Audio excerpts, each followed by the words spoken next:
A mám tady video, odkiaľ pochádzajú tieto strašidelné fotky od Skeleta, našeho nejoblíbenějšího strašidelného tvůrce.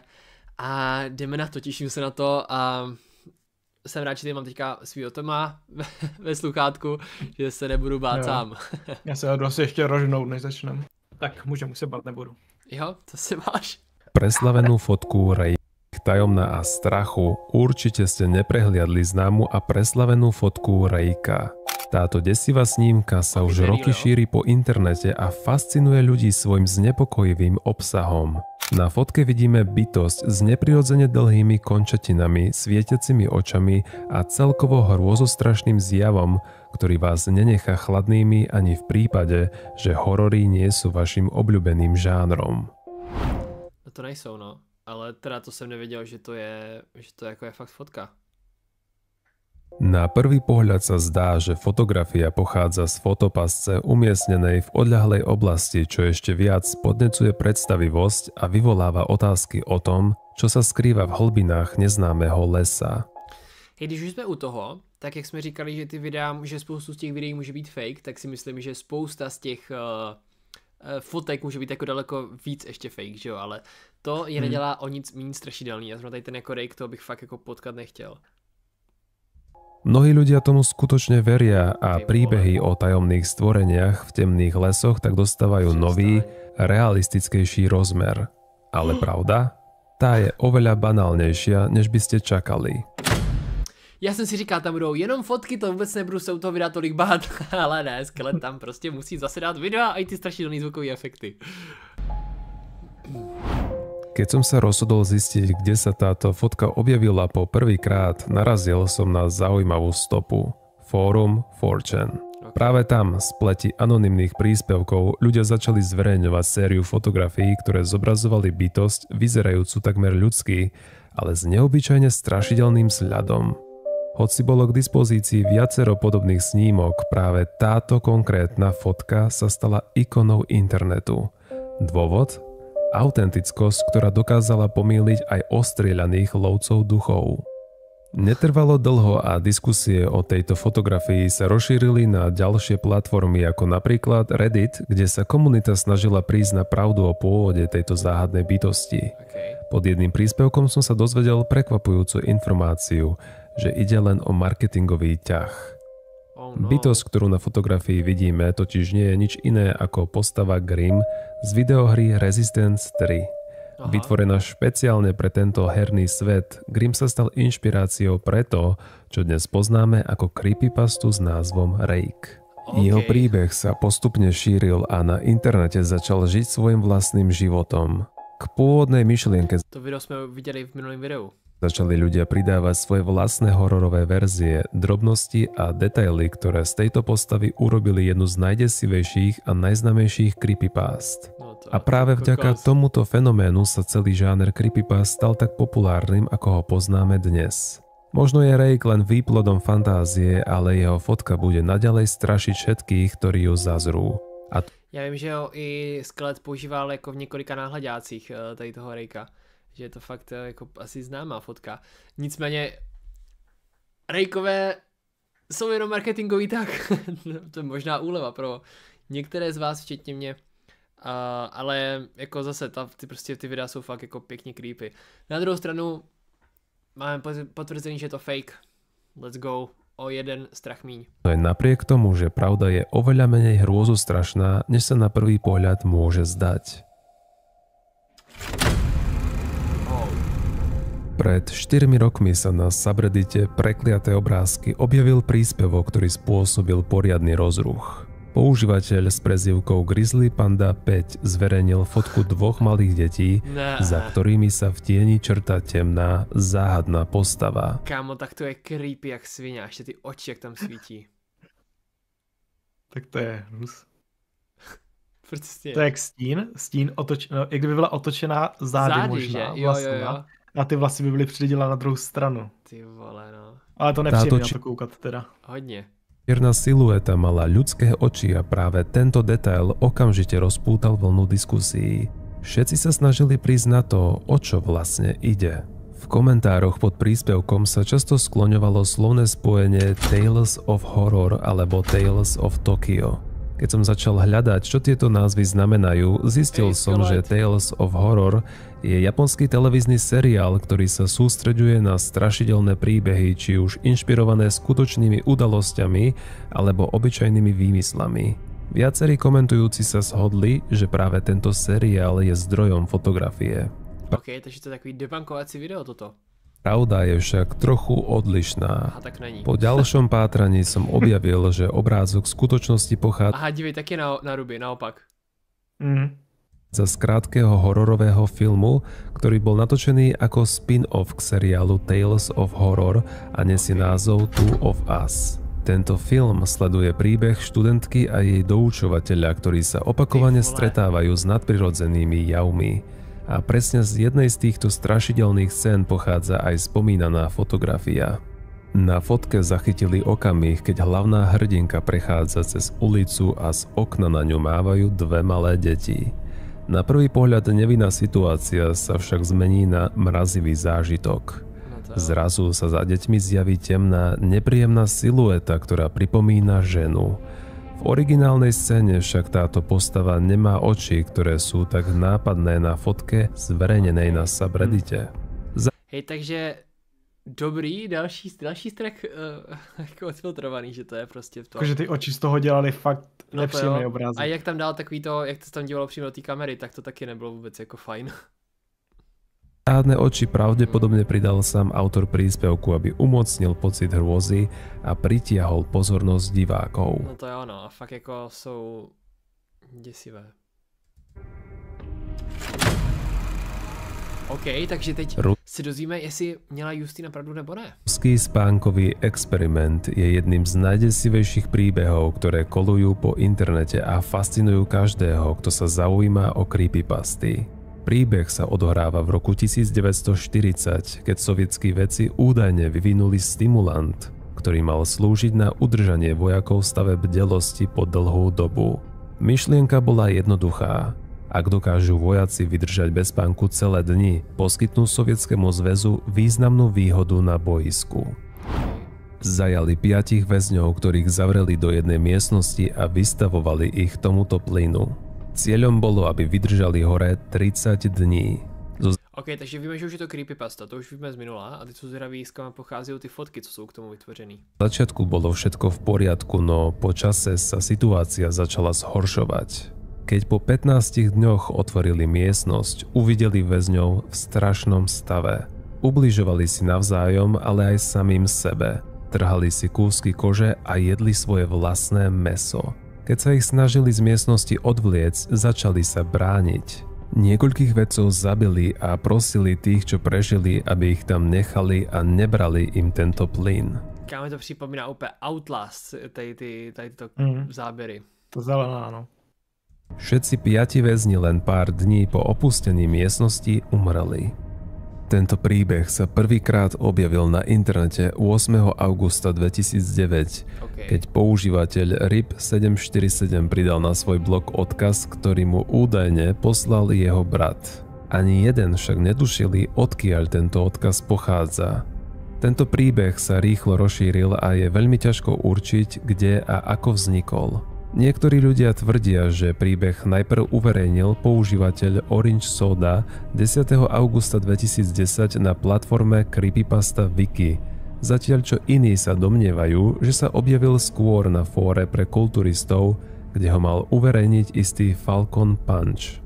Na fóru pro kulturisty? Taky teďka na fóru pro kulturisty, zajímavé místo, kde sa objeví Creepypasta o ruskom experimentu.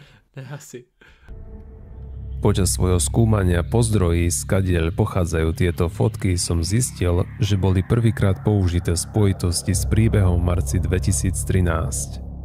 YouTuber Irit Creepypasta zverejnil príbeh o ruskom spánkovom experimente a priložil k nemu aj tieto dve známe fotky. Muž so širokým, neprirodzeným úsmevom, obrovskými očami, ktoré akoby mali každú chvíľu vypadnúť z očných jamiek, sedí v bizarnom predklone. Už na prvý pohľad máte pocit, že niečo nie je v poriadku. Zdá sa, ako by bol zviazaný v kazajke a jeho celé telo vyžeruje nevysvetliteľnú hrôzu. Táto fotka sa stala ikonou internetových strašidelných príbehov. Tak to bude asi nějaká maska, ne teda? Hej, to asi víš, co to asi má být? To není velký úsměv, ale podle mě si myslím, že nemá rty dokola. A vlastně mu čuhají jako kdyby... Ale jako i ty o velký oči, pro mě to bude kámo, jakože jako real, pro mě to bude nějaká jako maska, ne? Asi. Vypadá tak jak sádra nebo fáčky, nebo no, je to takové na hlavě něco nalepeného. A pravdepodobne ju už každý videl aspoň raz. Pohľad na ňu v ľuďoch vyvoláva nepríjemný pocit. Když jsem dělal poprvé jako výrazně mladší člověk, tak jako neměl jsem z toho úplně dobrý spaní potom. Ako by na nich priamo z obrazu pozerala skutočná nočná mora. Rozhodol som sa teda, že musím zistiť, odkiaľ táto fotka pochádza. Zo začiatku to bolo naozaj ťažké, no potom som natrafil na jej farebnú verziu. Keď odstránime čierno-bielý filter a zmeníme nasvietenie, desivý človek s prepadnutými očami zrazu začne pripomínať bábiku. A pravdou je, že ňou aj naozaj je. Skutočnosť je ešte prekvapivejšia. V roku 2005 vytvorila spoločnosť Morbid Enterprise animatronickú hračku s názvom Spasm, ktorá mala slúžiť ako halloweenská dekorácia. Ty vole, takže to je prostě halloweenská dekorace na to. Já jsem na tohle narazil, ale já jsem právě myslel, že to bylo naopak. Já jasně, že no, chápu. Z té fotky vznikla tady tahle hračka. Ale pořádně creepy, kámo, aj když... Pohybovala sa, krútila a jej výraz mal vydesiť každého, kto ju uvidí. Práve z tejto hračky pochádza náš ruský väzeň, ktorý sa stal jedným z najznámejších obrazov spojených s hororovými príbehmi na internete. Hoci sme detektívny video mi to baví. Si verili, že ide o záber z temného výskumného laboratória, v skutočnosti ide len o zábavnú hračku. Hľadanie druhej fotky však bolo o mnoho komplikovanejšie. Táto fotka... OK, takže tu nejhorší fotku máme debunknutou a je to ty vole prostě hračka na Halloween. OK. Jako tahle fotka vypadá, že může být kdekoliv, jo, protože to tam není na ní nic podivného, jakože prostě mají plynové masky na sobě, tak... Přesně. Mala znázorňovať ruských vojakov, ktorí majú na sebe plynové masky. A to bolo niečo, čoho som sa pri hľadaní chytil. Medzi stovkami obrázkov bola aj naša záhadná snímka. No jej príbeh je celkom iný, ako by ste čakali. Táto fotka totiž v skutočnosti nezobrazuje ruských väzňov ani vojakov, ktorí by podstupovali desivé experimenty. Kámo, bylo to nějací Francouzi, kteří něco prostě... Ja, tam sú 4 různé druhy masek. Jo, no, to je kámo z muzea. Nejaká reprezentace niečoho, no. Přesně, OK. Ide o amerických vojakov, ktorí demonštrujú rôzne typy plynových masiek pre výcvikové účely. To, čo sme považovali za ďalší dôkaz strašidelného experimentu, je len dokumentácia vojenského vybavenia. Je fascinujúce, ako jednoduché fotografie dokážu získať nový význam len vďaka príbehom, ktoré si okolo nich ľudia vymyslia. OK, tak to bylo velice zajímavý, jakože ještě potom, co jsme slyšeli tu creepypastu minule od Justiny, tak jsou fakt rád, jakože k tomu máme nějaký extra info. Jeff the Killer je jednou z najznámejších creepypast. To si kámo pamatuju, taky bylo totálně jako brutální, že ta fotka prostě a jeho, no to jsou zvědaví taky, co to bude. To pro mě bude nějaká prostě typka namalovaná. Ktorá koluje internetom už celé roky a svojou strašidelnou atmosférou si získala množstvo fanúšikov hororu. Príbeh rozpráva o chlapcovi menom Jeff, ktorý po brutálnom útoku skončil zohavený chemikáliami, ktoré na neho vyliali jeho útočníci. Výsledkom je desivý sľad. Bledá, snehovo-biela pokožka, obrovské prepadnuté oči a široký úsmev, ktorý si Jeff sám nožom prehlbil, aby sa mohol usmievať už navždy. Po tejto... Kámo, to je úplne nejaká goofy historka, o co? To vypadá, když sa niekto učil s Photoshopem nebo něco a prostě skúšal Že v noci zmenil na krutého zabijaka. S mrazivým pokojom a chladným úsmevom na tvári sa rozhodol zabiť svoju rodinu. Každú obeť posielal do večného spánku so slovami choď spať.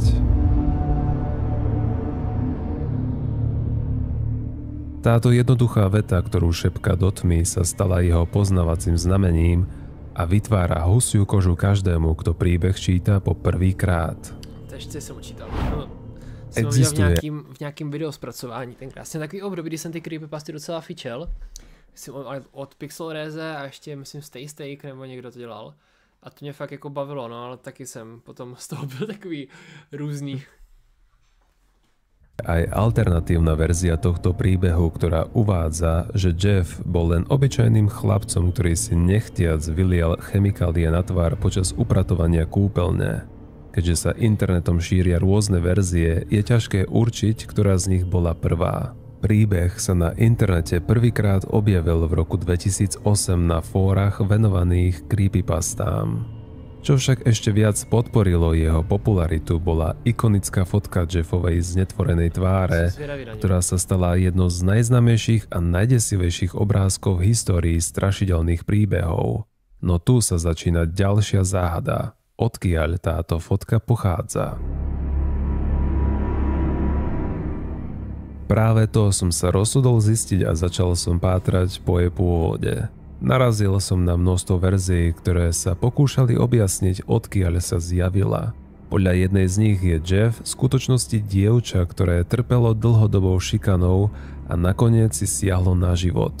Táto fotka by mala byť zverejnená na fóre 4chan jej sesternicou a neskôr bola ľuďmi upravovaná až do dnešnej podoby. Táto teória však bola údajne vyvrátená. Ďalšia verzia hovorí, že pôvodná fotografia bola len nevydarenou snímkou dievčaťa, ktorú používatelia na internete začali upravovať vo Photoshope a postupne z nej vytvorili tvár Jeffa. Pri mojom pátraní som dokonca narazil na obrázok, ktorý zobrazuje jednotlivé fázy, ako sa Jeffova tvár menila a stávala sa stále desivejšou. Každá ďalšia úprava pridávala nový prvok hrôzy. Jakože, jestli je to fakt z tohohle, tak to je fakt jako goofy. Až sa fotografia premenila na tú známu bledú tvár s obrovskými očami a zlovesným úsmevom. Jo, kámo, to príbeh o záhadnej fotografii rodiny Cooperových sa začína v 50. rokoch minulého storočia. Ja myslím, že to taky bylo debunknutý toto nakonec. Keď si v Texase kúpili nový dom. Všetko to pôsobí ako obyčajná rodinná spomienka.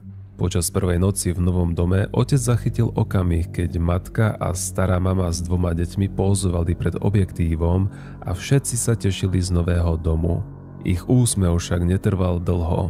Keď si totiž rodina neskôr vyvolala fotografiu, zistili, že na snímke sa objavilo niečo zvláštne. Si, že prostě jsi nový v baráku, vyfotíš si prostě, pak za nějakých pár dní nebo několik týdnů si jdeš vyvolat fotky a vidíš tohle, ne? Já si myslím, že to byla nějaká to, jako dvojitá expozice nakonec, že to bylo jako debunknutý. Tohle ale... dvojitá expozice, jakože hore nohama, jakože takhle. No? Jakože, jako jo, už rozumím. Prostě, no. Jo, otočený foťák, jo. V ľavej časti fotografie visela zo stropu zvláštna postava bez tváre, obrátená hlavou dolu. Práve tento detail obrátil obyčajnú rodinnú fotku na desivý obraz, ktorý sa stal legendou na internete. Začali sa šíriť príbehy o tom, že Cooperovci v novom dome neboli sami a že ich v noci navštevoval záhadný hosť. No je táto desivá legenda skutočne pravdivá? Prekvapivá odpoveď je nie. Vôbec nie. Fotografia rodiny Cooperových je dnes taká známa, že priťahuje pozornosť lovcov duchov, spisovateľov hororov a milovníkov záhad z celého sveta. Po jej pôvode som začal pátrať aj ja a čím viac som hľadal, tým viac bolo jasné, že celý príbeh je iba výplodom fantázie. Fotografia ako taká existuje, ale príbeh o rodine Cooperových je čisto vymyslená záležitosť. Pokúšal som sa vystupovať pôvod tejto snímky, no každý zdroj, na ktorý som narazil, sa viazal práve k tejto fiktívnej legende. Prezrel som niekoľko stránok, prečítal som si príspevky na Reddite, ale všetko odkazovalo na rovnaký vymyslený príbeh. Viacerí používatelia diskutovali o tom, ako táto fotka vznikla a zdieľali rôzne teórie. Niektorí tvrdili, že postava na fotografii mohla vzniknúť zlým vyvolaním snímky alebo chybou pri dlhšej expozícii. Tento názor sa mi zdal najpravdepodobnejší, ale iní upozorňovali na ďalší detail. Tieň na stene, ktorý postava vrhá. Keby skutočne išlo o ducha, sotva by bol schopný vytvoriť fyzický tieň. To viedlo mnohých presvedčeniu, že fotografia bola digitálne upravená až neskôr, aby vyzerala desivejšie. Tmavé rohy snímky pôsobia ako známy digitálny efekt, ktorý sa objavil v neskorších rokoch a zlepšuje dramatickosť obrazu. Nie som si istý, či bolo možné takéto nastavenia dosiahnuť pomocou starých fotoaparátov, čo len ďalej podporuje teóriu o digitálnej manipulácii. Pátranie na double exposure si myslím, že by to šlo, jelikož tam pravděpodobně za ním byla jako bílá plocha, tak jako šikovný fotograf by to podle mě dal v pohodě. Nakoniec priviedlo k prvému zverejneniu tejto fotografie na internete. Podarilo sa mi zistiť, že v novembri 2009 ju na webovú stránku ligoty.net nahral používateľ menom Sam Cohen. Ten však priznal, že nemá ani potuchy, odkiaľ fotografia pochádza alebo kto ju vytvoril. Len pár mesiacov na to sa fotka objavila aj na stránke Ghost Theory, kde ju zverejnil istý Xavier Ortega. Ani on však o jej pôvode nič nevedel. Príbeh rodiny Cooperových sa s fotografiou začal spájať až v roku 2013, kedy vznikol celý tento desivý mýtus. Pravdou však zostáva, že príbeh je celý vymyslený.